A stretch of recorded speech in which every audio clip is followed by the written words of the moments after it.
Hey, Nathan here from PH Studios, and welcome back to another tower defense video. And in this video, I wanted to look back on the Engine series and kind of discuss my thoughts on that. This series is a massive advance in terms of the Space Shooter series. I know a lot of people like the traditional I code while you're watching and I discuss some things. And sometimes that works fine, but I kind of feel like wasting your time for about like 2 hours as I started part 1 of every class just so you would see me build the properties of method headers. So the next game that I release will be much more advanced than this game. So for that game, I'm going to go to the code is complete, and I'm just going to discuss what's going on. That way I can focus more time with the algorithms and discussing what's going on instead of coding what's going on, if that makes sense. That's what I feel what happened to this series and why it was difficult to do for me. Because even I got bored recording and redoing all the properties, redoing the engine that I just spent 2 years working on, that I just had to recode everything from scratch and record it.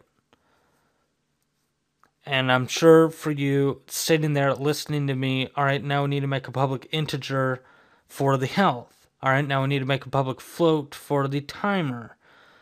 So that can get a little bit boring, and I think that this is the last complete game that I'll do that. Now, some of the detailed algorithms, like how to display tiles and how does the A* work, I did not go into great detail in this series on that because I have dedicated videos on just those purposes. There's a 3-part maps video series that covers. Granted, it's a text file that you convert and display the tiles that way. But it works similarly with the XML file we have here.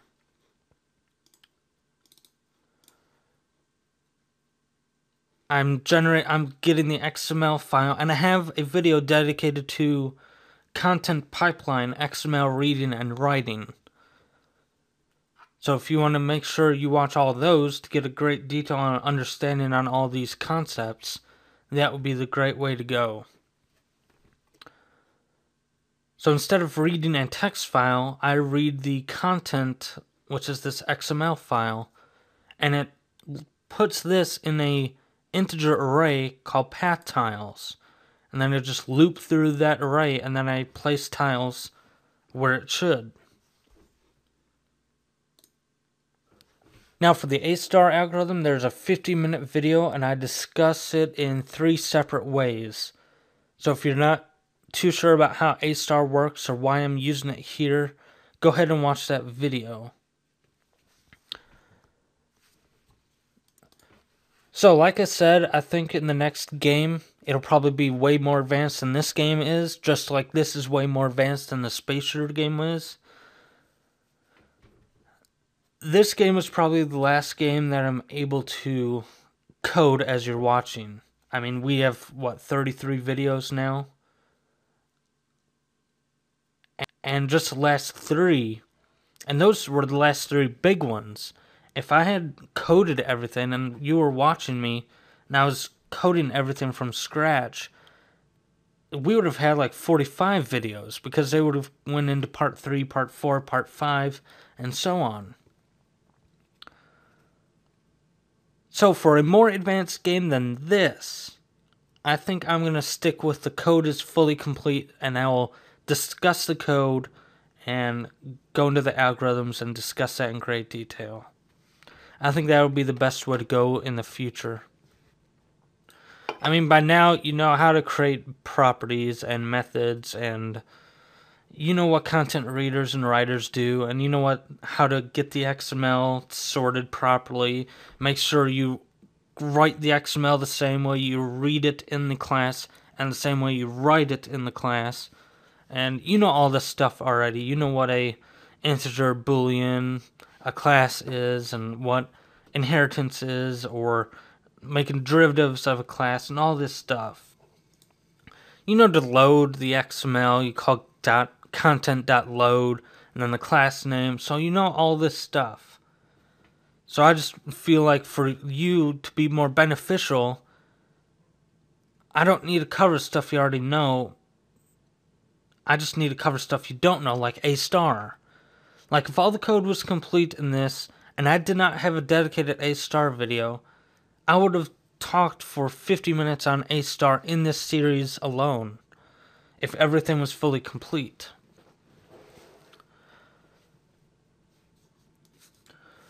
You know, things like structuring, I'll keep that to where I discuss how to structure it. But let me know in the comments, which way do you prefer for a complete game? And most of my dedicated XNA tutorials, like the maps tutorial or A star, where they're dedicated, what do you feel like for you? Do you feel like having the code complete and I can dedicate to discuss the algorithms? You know, make it like a video overlay, like my pixel collision, 2D collision detection video. If you want a demonstration on what I can do, go ahead and watch that video. The code is complete. I discuss the code, but I also go into After Effects and create a nice video for you to look at as I'm discussing the algorithm. So which way do you prefer? Do you want me to record as I'm typing int health is equal to 5 and all that stuff? Or do you want me to focus on the algorithm stuff that you might not know?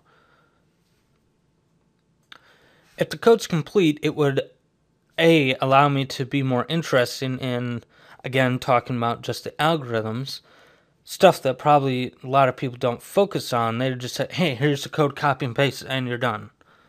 And B, it'll allow me to release videos a lot more quickly because the code is complete. I just talk. Instead of I'm worrying about coding and talking, and sometimes I mistype and, well, most of the time I mistype. If you see my videos, you would have known that. So just let me know in the comments. I wanted to make this series, like I mentioned, where everything is complete and I just discuss the algorithm. But I know a few people love the other way, where I code as I'm recording. So I tried it that way. You know, in the Spacer it worked. In the paddles tutorial it worked. Those were very small games. But for a game like this, and going forward, which is going to be way more advanced than this game, I don't think that'll work anymore. I mean, next tutorial, next series, next game, we might have 100 tutorials just for the engine, if it's going to be more complex than this one. I think the Spacer tutorial had about 15 videos, and that's including the engine and the game, because I did not do any separation. They were all together in the same solution, or in the same project. So far in this series, we just did half of it. We just did the engine part. Well, 70% of it. The game does pretty much... all the game does is a level selection screen. That's about it. And then we bring in my screen system and my particle system, and that takes care of most of it as well. So anyway, my question to you is, going forward, whatever the next game might be, I haven't decided yet. I'm still focusing on getting the group project sorted out and getting that started. So that's going to take most of my time, and I'm still updating the tower defense game. I'll still continue to do that. And I'm making a website for my mom, and that's taking part of my time as well. So my time is pretty much restricted to, I don't even have time to think about the next complete game yet.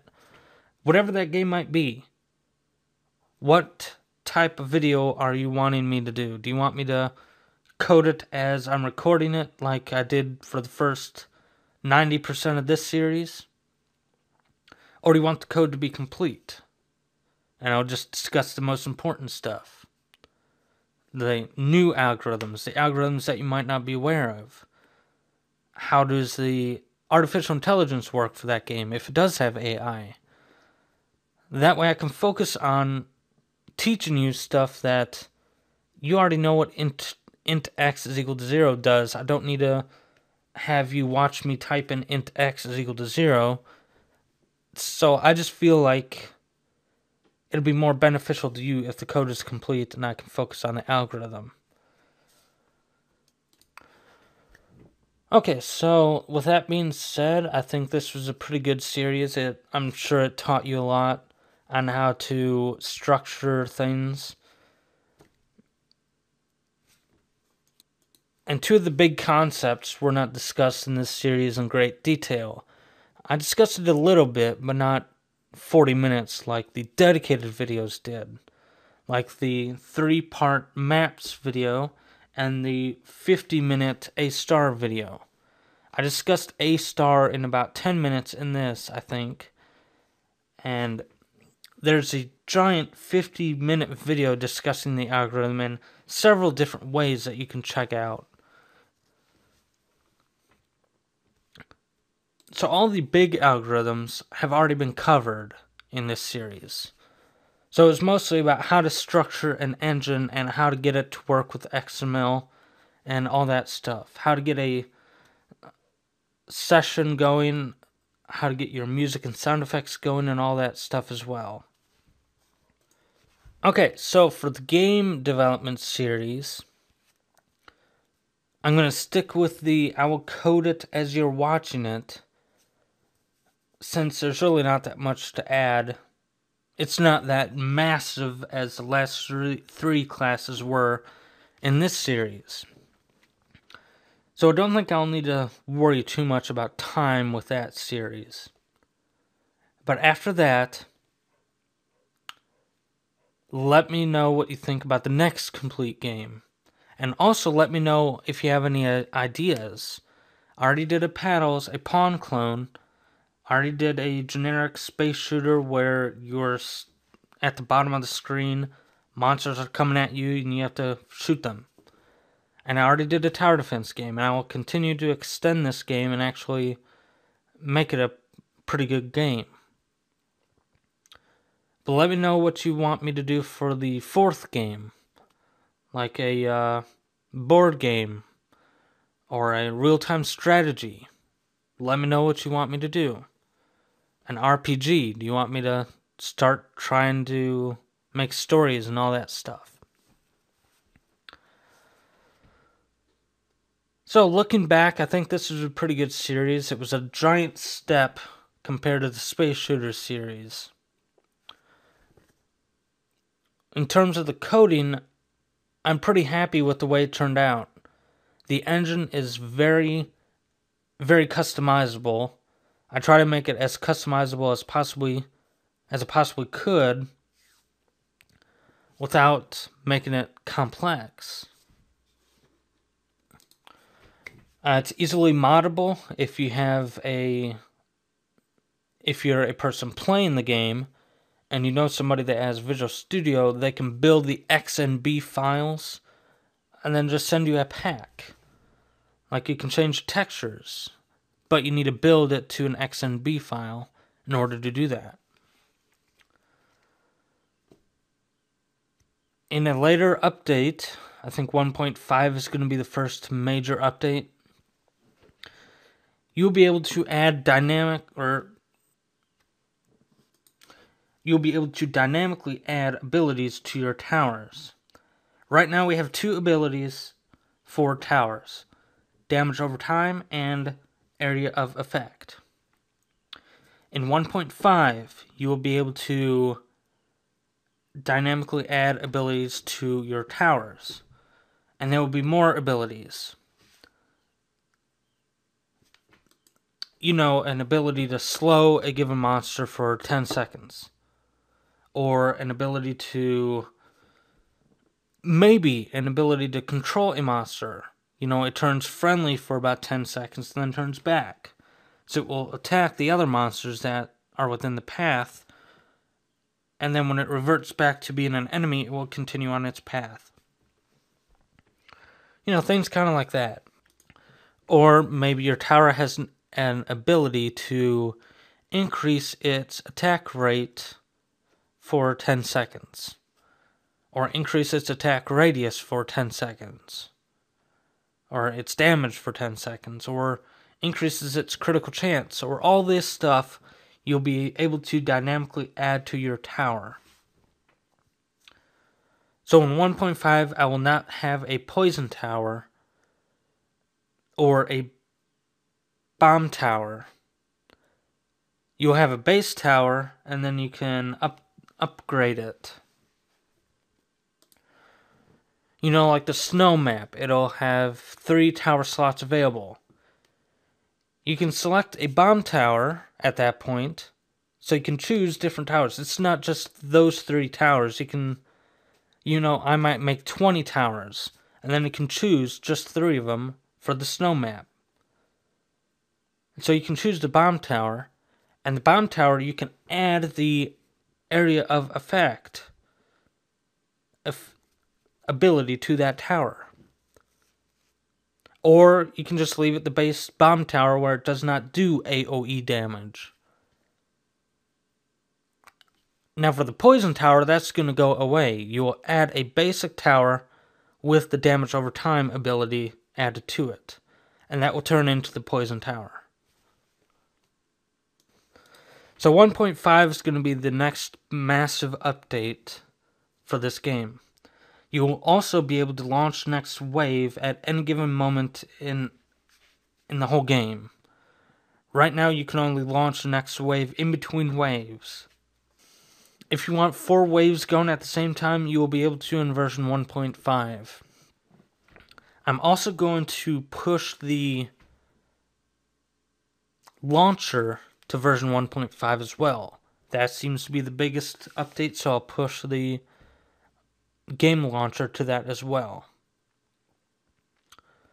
So stay tuned for that after I get the webpage finished for my mom and we get the group project started. Then I'll be able to continue working on the tower defense game. Okay, so I think this is good enough for this video. Let me know in the comments what you want my future videos to do in terms of the complete games. And let me know what you think, and I'll see you next time.